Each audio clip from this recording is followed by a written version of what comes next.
अफगानिस्तान में स्थापित तालिबान सरकार के विदेश मंत्री 8 दिनों के भारत दौरे पर हैं।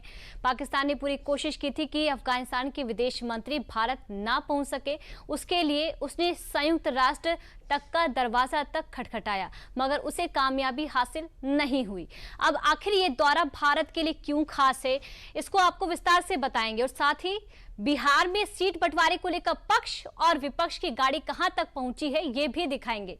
वहीं दिवाली के त्योहार में इस बार कैसे स्वदेशी की चमक देखने को मिल रही है, इस पर भी एक रिपोर्ट आपको दिखाएंगे और साथ ही अगले 45 मिनट में आपको दिन भर की कई बड़ी और जरूरी खबरें दिखाएंगे। लेकिन आज 360 की शुरुआत करेंगे बड़ी खबर के साथ। भारत और अफगानिस्तान के बीच किन मुद्दों पर बातचीत हुई है, ये पाकिस्तान को क्यों दर्द देने वाली है, देखिए ये खास रिपोर्ट।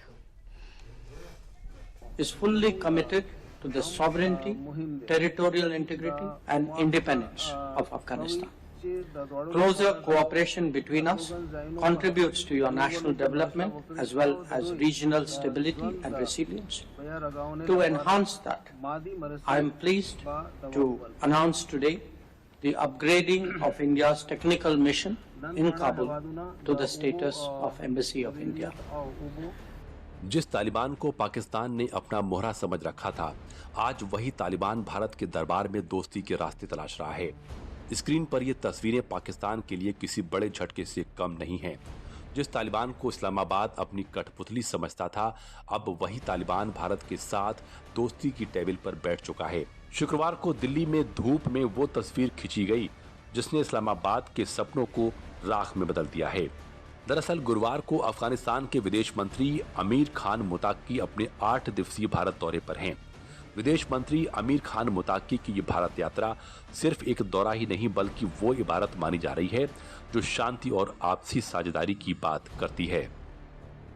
अफगानिस्तान के कार्यवाहक विदेश मंत्री अमीर खान मुताकी गुरुवार को भारत पहुंचे। शुक्रवार को तालिबान के विदेश मंत्री अमीर खान मुताकी ने विदेश मंत्री एस जयशंकर से मुलाकात की। भारत फिर से अफगानिस्तान में अपना दूतावास शुरू करेगा। विदेश मंत्री जयशंकर ने शुक्रवार को तालिबान सरकार के विदेश मंत्री अमीर खान मुतक्की के साथ द्विपक्षीय बैठक में इसका ऐलान किया। शुक्रवार को भारत ने सद्भावना के तौर पर अफगानिस्तान को 20 एम्बुलेंस उपहार में दी। साल 2021 से तालिबान की सत्ता में आने के बाद काबुल से दिल्ली तक ये पहली मंत्री स्तर की यात्रा है। 11 अक्टूबर को मुताकी सहारनपुर के प्रसिद्ध दारुल उलूम देवबंद मदरसे जाएंगे। यह संस्था पूरी दुनिया के मुस्लिम समाज में एक विचारधारा और आंदोलन का केंद्र मानी जाती है। 12 अक्टूबर को मुतक्की आगरा में ताजमहल का दौरा करेंगे। भारत और अफगानिस्तान की बढ़ती नजदीकियों ने इस्लामाबाद की नींद उड़ा दी है।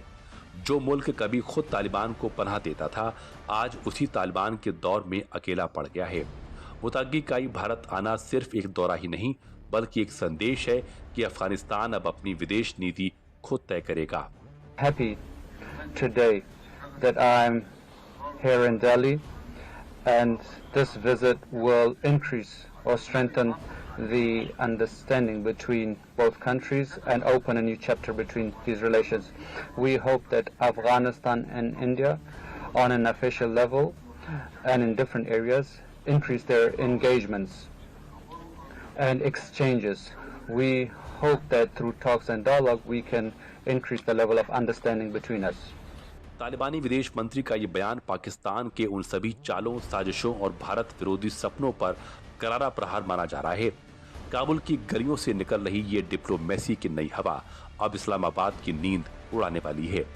जिस तालिबान को पाकिस्तान ने अपनी रणनीतिक गहराई बताया था, जिसे वो हिंदुस्तान के खिलाफ अपनी बंदूक का बारूद समझता था, अब वही तालिबान भारत की मेज पर कूटनीति के नए अध्याय का आगाज कर रहा है, जिसे भारत ने भी स्वागत किया है। Your invitation to Indian companies to explore mining opportunities in Afghanistan is also deeply appreciated. This can be discussed further. Excellency, we have a shared interest in boosting trade and commerce. I'm glad to note the commencement of additional flights between Kabul and New Delhi. Our educational and capacity building programs have long nurtured the Afghan youth. We will expand avenues for Afghan students to pursue studies at Indian University. Bharat का ये कदम न सिर्फ दक्षिण Asia की राजनीति में उसकी कूटनीतिक ताकत का प्रदर्शन है, बल्कि ये भी साबित करता है कि भारत किसी की बनाई हुई परछाई में नहीं, बल्कि अपने दम पर जियोपॉलिटिक्स का समीकरण तय करता है। भारत ने काबुल में अपने तकनीकी मिशन को दूतावास का दर्जा देने की घोषणा भी कर दी है, लेकिन साथ ही यह भी साफ कर दिया है कि जब तक तालिबान अंतर्राष्ट्रीय मानदंडों पर खरा नहीं उतरता, भारत उसे आधिकारिक मान्यता नहीं देगा। यानी भारत ने दोस्ती का दरवाजा तो खोला है, पर पहचान का सर्टिफिकेट अभी भी अपने पास रखा है। शुक्रवार को कूटनीति के मंच पर जब भारत और अफगानिस्तान एक नई दोस्ती का आगाज कर रहे थे, ठीक उसी वक्त इस्लामाबाद ने फिर दिखा दिया कि पड़ोसी देशों की तरक्की और तालमेल उसे कभी रास नहीं आता। जब भी दक्षिण एशिया में शांति की बात होती है, पाकिस्तान बारूद की बात करता है। जब भी पड़ोसी देश संवाद की डोर मजबूत करते हैं, इस्लामाबाद मिसाइलें तान देता है। अब आखिर पाकिस्तान की इस परेशानी की वजह क्या है, वो भी जान लेते हैं। अफगानिस्तान पर पकड़ कमजोर पड़ने का डर।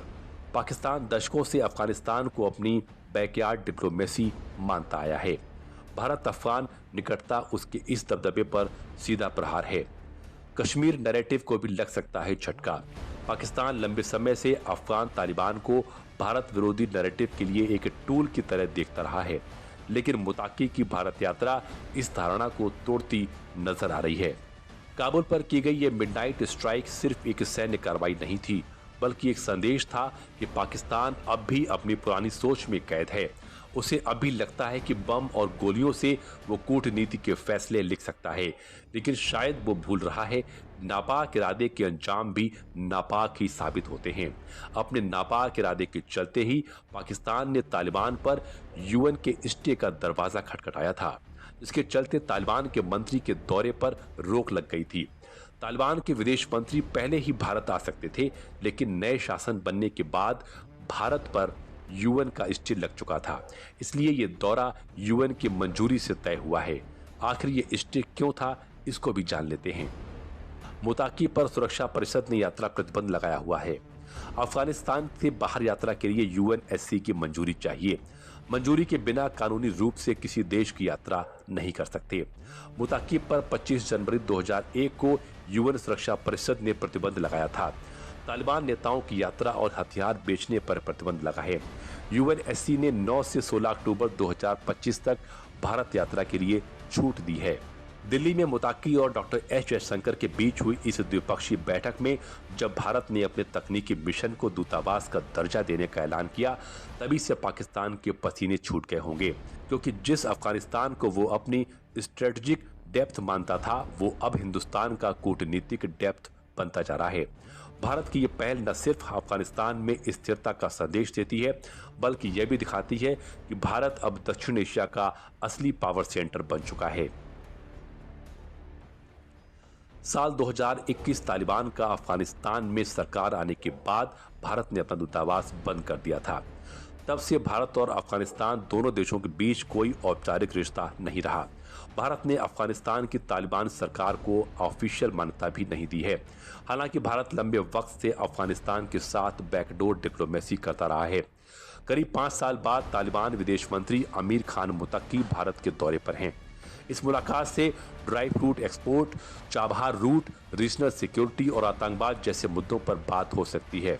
वहीं अफगानिस्तान भारत के जरिए अपने ऊपर लगे कारोबारी और आर्थिक प्रतिबंध कम करा सकता है। हाल ही में अफगानिस्तान में आए भूकंप में भारत ने काफी मदद और राहत सामग्री भेजी थी। यही वजह है कि अफगानिस्तान भारत के साथ दोस्ती का हाथ बढ़ा रहा है। व्यापार, सुरक्षा और क्षेत्रीय स्थिरता के मुद्दों पर भारत के साथ बढ़ती नजदीकी ने पाकिस्तान की कूटनीति को झटका दे दिया है। पाकिस्तान, जो हमेशा दक्षिण एशिया में अपनी छाया बनाए रखने की कोशिश करता रहा, अब इस बढ़ते भारत अफगानिस्तान तालमेल को अपनी रणनीतिक चुनौती के रूप में देख रहा है। अब इस चुनौती का असर क्या हो सकता है, इसको भी जानिए। पाकिस्तान चीन सीपीईसी के काबुल तक विस्तार को झटका लग सकता है। पाकिस्तान भारत के खिलाफ तालिबान से आतंकी साजिशें नहीं रच पाएगा। तालिबान की भारत से करीबियां पाकिस्तान के मंसूबों पर पानी फेर देगा। अमेरिका के सहारे अफगानिस्तान को अस्थिर करने की पाकिस्तानी साजिश भी नाकाम होगी। भारत की कोशिश है कि चबहार पोर्ट के जरिए अफगानिस्तान और मध्य एशिया के देशों से व्यापार को नया आयाम दिया जाए। तालिबान भी चाहता है कि भारत उसके खनिज, अवसंरचना और शिक्षा क्षेत्रों में निवेश बढ़ाए। इस सहयोग से न सिर्फ अफगानिस्तान में रोजगार और विकास बढ़ेगा, बल्कि भारत की क्षेत्रीय उपस्थिति भी मजबूत होगी। यानी अब अफगानिस्तान को पाकिस्तान की सीमा पर निर्भर नहीं रहना पड़ेगा, क्योंकि उसका नया ट्रेड कॉरिडोर अब दिल्ली से होकर गुजरेगा। जब पूरी दुनिया ने तालिबान से दूरी बनाई थी, तब भारत ने अपने मानवीय सहयोग और भरोसे की नीति जारी रखी, और इसका ही नतीजा है कि तालिबान भारत के साथ रहा है और पाकिस्तान की खिलाफत की है। तालिबान ने कई बार भारत में हुए आतंकवादी हमलों की निंदा की है। तालिबान ने 22 अप्रैल को हुए पहलगाम आतंकी हमले की भी निंदा की थी। अफगानिस्तान ने बिना नाम लिए पाकिस्तान पर निशाना साधा था। तालिबान सरकार व्यापार के लिए चबहार बंदरगाह का उपयोग के लिए रुचि व्यक्त की। पाकिस्तान तालिबान की इस मांग को दरकिनार करता रहा। पाकिस्तान ने हजारों अफगान नागरिकों को डिपोर्ट किया था। तालिबान संतुलित विदेश नीति का पालन कर रहा है। तालिबान भारत को तरजीह दे रहा है, इससे भी पाकिस्तान परेशान है। भारत तालिबान रिश्तों की ये नई शुरुआत सिर्फ 2 देशों के बीच नहीं, बल्कि पूरे दक्षिण एशिया के लिए शांति और स्थिरता का प्रतीक बन सकती है। भारत ने एक बार फिर दिखा दिया कि वो सिर्फ सॉफ्ट पावर नहीं, बल्कि स्मार्ट पावर भी है, जो बिना धमकी दिए अपने हित और पड़ोसी की भलाई दोनों साध सकता है।